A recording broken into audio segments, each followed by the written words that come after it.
ఇక కాళేశ్వరంపై నిందలు వేసిన కాంగ్రెస్ సర్కార్కు ఇప్పుడు అదే ప్రాజెక్టు దిక్కైందని బీఆర్ఎస్ నేతలు తెలిపారు. మూసీ నది ప్రక్షాళనతో పాటు హైదరాబాద్ ప్రజల తాగునీటి అవసరాల కోసం జంట జలాశయాలకు నీటిని తరలించే కార్యక్రమానికి సీఎం రేవంత్ శంకుస్థాపన చేయడమే ఇందుకు నిదర్శనమన్నారు. ప్రభుత్వం ఇప్పటికైనా ఆరోపణలు మానుకుని కాళేశ్వరం ప్రాజెక్టు గొప్పతనాన్ని ఒప్పుకోవాలని డిమాండ్ చేశారు. ప్రజలు సైతం ఈ విషయాన్ని గమనించాలని కోరారు. ఈ మేరకు కాళేశ్వరంలో భాగమైన మల్లన్న సాగర్ రిజర్వాయర్ను సందర్శించిన బీఆర్ఎస్ నేతలు సర్కార్ తీరును ఎండగట్టారు. మరింత సమాచారాన్ని మా ప్రతినిధి రంగాచారి అందిస్తారు. ప్రాజెక్టు కూలిపోయిందని చెప్పి నిన్న మొన్నటి వరకు మాట్లాడిన ముఖ్యమంత్రి రేవంత్ రెడ్డికి, కాంగ్రెస్ పార్టీ ప్రభుత్వానికి మళ్ళీ కాళేశ్వరం ప్రాజెక్టే దిక్కయ్యింది. కాళేశ్వరం ప్రాజెక్టుకి అనుసంధానంగా సిద్దిపేట జిల్లా మల్లన్న సాగర్ వద్ద 50 టీఎంసీల నీటి సామర్థ్యంతో నిర్మించినటువంటి ఈ ప్రాజెక్టు నుంచే హైదరాబాద్ మూసీ ప్రక్షాళన కోసం ఏర్పాటు చేయబోతున్నటువంటి పథకానికి సీఎం రేవంత్ రెడ్డి ఈరోజు శంకుస్థాపన చేశాడు. ప్రస్తుతం మనం మల్లన్న సాగర్ ప్రాజెక్టు వద్ద ఉన్నాం. ప్రస్తుతం గోదావరి జలాలు ఉబికి వస్తున్నటువంటి దృశ్యాన్ని మనం చూస్తూ ఉన్నాం.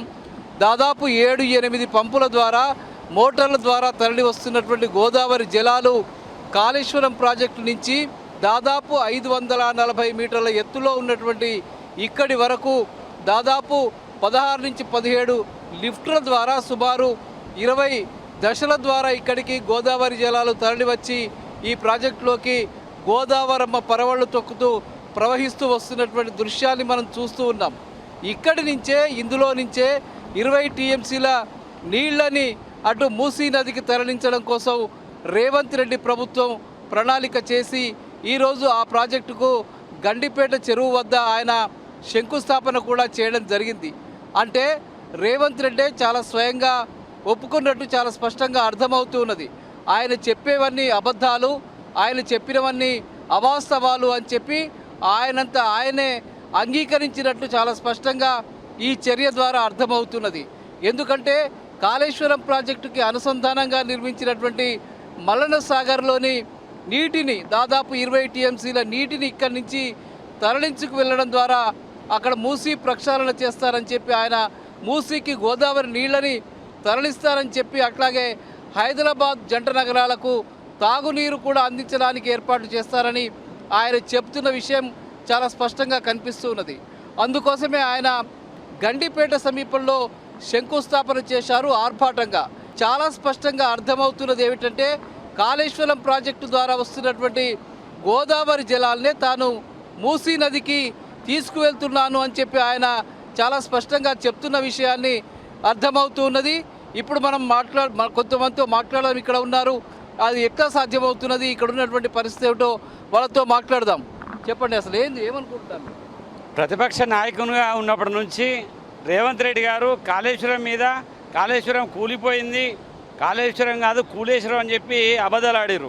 సీఎం అయిన తర్వాత ఎన్నో అబద్ధాలు, ఎన్నో మాటలు, అలాగే మొన్నటి వరకు ఘోష్ కమిషన్ వేయడం, తర్వాత సిబిఐకి అప్పగించడం, ఇవన్నీ మొత్తం మీద కేసీఆర్ గారిని కాళేశ్వరం ప్రాజెక్టును అపదేశపాలు చేసే కుట్రలు చేశారు. అదే రేవంత్ రెడ్డి అదే నోటితోటి ఇదే కాళేశ్వరం ఆధారితంగా మూసి సుందరీకరణ పనులకు శ్రీకారం చుట్టడం యావత్ తెలంగాణ ప్రజలు అర్థం చేసుకోవాలి.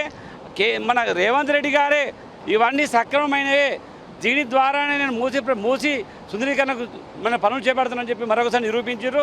ఇప్పటికైనా తెలంగాణ ప్రజలు గమనించాలి, కాళేశ్వరం అంటే కూలేశ్వరం కాదు. కేసీఆర్ చేసిన కృషిని రేవంత్ రెడ్డి గారు బరాబర్ చెప్పాల్సిందని కోరుతున్నాను. ఎలక్షన్ టైంలో ప్రజలకు కాళేశ్వరం కూలిపోయిందన్న ఇదే రేవంత్ రెడ్డి ఈరోజు హైదరాబాదుకు మల్లన్న సాగర్ నుంచి నీళ్లు తీసుకుపోయేదానికి ఇలా శంకుస్థాపన చేయడం జరిగింది. కాళేశ్వరం నీళ్లతోని మూసీ ప్రక్షాళన కోసం నీళ్లు తీసుకెళ్తున్నా అని ఆయన నోటి ద్వారానే ఇలా తెలంగాణ ప్రజలకు అర్థమైంది. ఇది మనకిక్కడ వీళ్ళు బీఆర్ఎస్ పార్టీకి సంబంధించిన నాయకులు చెప్తున్న విషయం. ముఖ్యంగా ఈ ప్రాజెక్టు ద్వారానే ఇప్పుడు రేవంత్ రెడ్డి హైదరాబాద్కు మూసీ నది ప్రక్షాళన కోసం నీళ్లు తరలించేటువంటి ప్రక్రియను ప్రారంభించారు. నిజానికి కేసీఆర్ హయాంలోనే ఈ పథకానికి ఆయన రూపకల్పన చేశారు, ప్రణాళికలు సిద్ధం చేశారు, అనుమతులు కూడా తీసుకున్నటువంటి సందర్భం ఉంది. అప్పటి ప్రభుత్వం కేవలం 1100 కోట్ల రూపాయలతో ఈ ప్రాజెక్టుని మేము పూర్తి చేస్తామని చెప్పి డిపిఆర్ను కూడా తయారు చేసింది. కొండపోచమ్మ సాగర్ నుంచి అటు సంగారెడ్డి వైపుకు నీళ్లు తీసుకువెళ్ళి గండిపేట చెరువు ద్వారా అక్కడి నుంచి మూసీ నదికి, అక్కడి నుంచి చివరికి హుస్సేన్ సాగర్కి కూడా నీళ్లు తీసుకువెళ్ళేటువంటి ఒక ప్రణాళికని చేసి ఉన్నది. ఆ ప్రణాళికనే ఇప్పుడు రేవంత్ రెడ్డి ప్రభుత్వం అమలు చేస్తూ ఉన్నది. దానికోసం ఇప్పుడు వీళ్ళు మొట్టమొదటి విడతగా సుమారు 7,500 కోట్ల రూపాయలని కేటాయించింది. ఇదే విషయాన్ని కేటీఆర్ కూడా చాలా సీరియస్గా ప్రశ్నించడం జరిగింది. కేవలం 1,100 కోట్ల రూపాయల వ్యయంతో పూర్తి చేయగలిగినటువంటి ఈ ప్రాజెక్ట్ని కాంగ్రెస్ పార్టీ ఇప్పుడు దీన్ని 7,500 కోట్ల రూపాయలకు ఎందుకు పెంచింది అని చెప్పి ఆయన ప్రశ్నించడం జరిగింది. తమ ప్రభుత్వం కేవలం 16,000 కోట్ల రూపాయలతో ఆ ప్రాజెక్ట్ని పూర్తి చేస్తామని చెప్పి ప్రకటించిన నేపథ్యంలో ఇప్పుడు ఆ ప్రాజెక్టు విలువని 1,50,000 కోట్ల రూపాయలకు రేవంత్ రెడ్డి ప్రభుత్వం ఎట్లా పెంచింది అని చెప్పి కూడా కేటీఆర్ ప్రశ్నించడం జరిగింది. అంటే దీని వెనక ఎంత పెద్ద అవినీతి జరగబోతుందో కూడా మీరు అర్థం చేసుకోండి అని చెప్పి ఆయన చెప్పడం జరిగింది. కెమెరామెన్ వెంకట్తో రంగాచారి, టీ న్యూస్, మల్లన్న సాగర్.